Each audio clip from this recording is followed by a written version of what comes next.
Assalamualaikum warahmatullahi wabarakatuh. Baiklah, perkenalkan nama saya Femi Aisyah Rahmadani dengan NIM 2223140036 dari Prodi Perbankan Syariah dan Fakultas Ekonomi dan Bisnis Islam. Baiklah, saya di sini akan menjelaskan tentang pemikiran ekonomi Islam pada masa Khulafaur Rasyidin. Baiklah, saya di sini akan menjelaskan tentang masa pemerintahan Abu Bakar Asy-Siddiq pada tahun 11 sampai 13 Hijriah atau 632 sampai 635 Masehi. Awal mulanya Abu Bakar dilahirkan di Mekah 2,5 tahun setelah tahun gajah atau 50,5 tahun sebelum dimulainya Hijriah. Abu Bakar termasuk suku Quraisy dari Bani Taim dan silsilah keturunannya sama dengan Rasulullah SAW dari garis ketujuh. Abu Bakar Asy-Siddiq mendapatkan kepercayaan pertama dari kalangan muslim untuk menggantikan posisi Rasulullah SAW. Setelah beliau wafat, konon ada beberapa kriteria yang melekat pada diri Abu Bakar sehingga muslim mempercayai puncak kepemimpinan Islam diantaranya adalah terdapat ketataan dan keimanan beliau yang luar biasa. Sungguh faktor kesetiaan dalam mengikuti dan mendampingi Rasulullah dalam berdakwah menyadarkan kaum muslim bahwa beliau memang pantas menjadi pengganti Rasulullah SAW. Selanjutnya, saya di sini akan menjelaskan langkah-langkah yang dilakukan Abu Bakar dalam menyempurnakan ekonomi Islam. Yang pertama, melakukan penegakan hukum terhadap pihak yang tidak mau membayar zakat. Yang kedua, Abu Bakar terkenal dengan keakuratan dan ketelitiannya dalam mengelola dan menghitung zakat. Yang ketiga, penerapan konsep balance budget policy pada Baitul Mal dalam mendistribusikan harta Baitul Mal tersebut. Abu Bakar menerapkan prinsip kesamarataan, tidak ada perbedaan antara golongan. Yang keempat, kebijakan pengembangan dan pengangkatan penanggung jawab Baitul Mal. Selanjutnya, ada masa pemerintahan Khalifah Umar bin Khattab 12 sampai 22 Hijriah atau 634 sampai 644 Masehi. Umar bin Khattab atau Umar bin Khattab bin Nufain bin Abad al-Uzza bin Rabah bin Abdullah bin Khor bin Razah bin Adi bin Khabbab bin Luas bin Adawi al-Quraish merupakan khalifah kedua setelah Abu Bakar Asy-Siddiq. Memiliki gelar Al-Faruq yang berarti orang yang bisa memisahkan antara yang hak dan yang batil. Beliau masuk ke dalam Islam pada umur 27 tahun. Umar bin Khattab memerintahkan dalam waktu yang terbilang sangat singkat, yaitu hanya 10 tahun. Namun, dalam waktu tersebut banyak kemajuan yang dialami umat Islam. Banyak hal dan prestasi yang berhasil dilakukan selama beliau memerintah, di antara lain adanya kebijakan ekonomi. Baik, di sini yang pertama ada kebijakan ekonomi.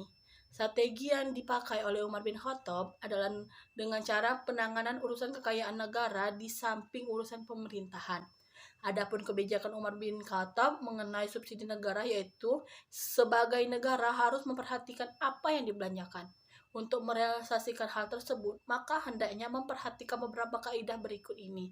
Yang pertama adalah seharusnya tujuan dari pembelanjaan umum sudah direncanakan. Kekayaan umum tidak digunakan untuk kebatilan seperti penjajahan, kemunculan fitnah, melontarkan ide yang bertentangan dengan kebenaran atau menanamkan modal dalam tindakan haram.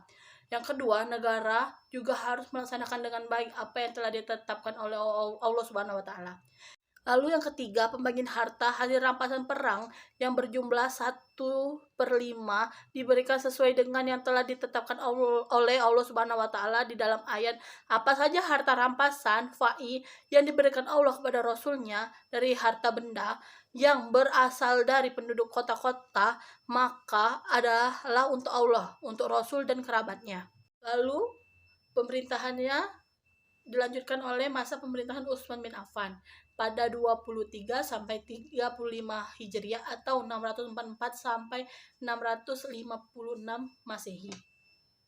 Utsman bin Affan bin Abin al-As bin Umayyah bin Umaw al-Quraish diambil Abu Abdullah dan bergelar Zul al-Nurain, pemilik dua cahaya, karena mengawini dua putri Rasulullah yaitu Ruqayyah dan Ummu Kalsum. Utsman bin Affan lahir di Mekah pada masa pemerintahan yang berlangsung pada 12 tahun. Khalifah Utsman bin Affan berhasil melakukan ekspansi ke wilayah Armenia, Tunisia, Kyprus, Rhodes, dan bagian penumpasan pemberontakan di daerah Khurasan, dan Iskandaria. Pada 6 tahun pertama masa pemerintahannya, Khalifah Utsman bin Affan melakukan penataan baru dengan mengikuti kebijakan Umar bin Khattab. Lalu dilanjutkan lagi dengan masa pemerintahan Ali bin Abi Thalib 35 sampai 40 Hijriah atau setara dengan 656 sampai 661 Masehi. Biografinya Ali bin Abi Thalib yang kunyahnya adalah Abu Hasan dilahirkan pada tahun Gajah ke-13. Ali bin Abi Thalib merupakan khalifah keempat mengganti Utsman bin Affan yang terbunuh. Ali mempunyai gelar Karramahu Wajhaha. Ia menikah dengan putri Rasulullah Fatimah al-Zahra, dikaruniai 2 putra yaitu Hasan dan Husain.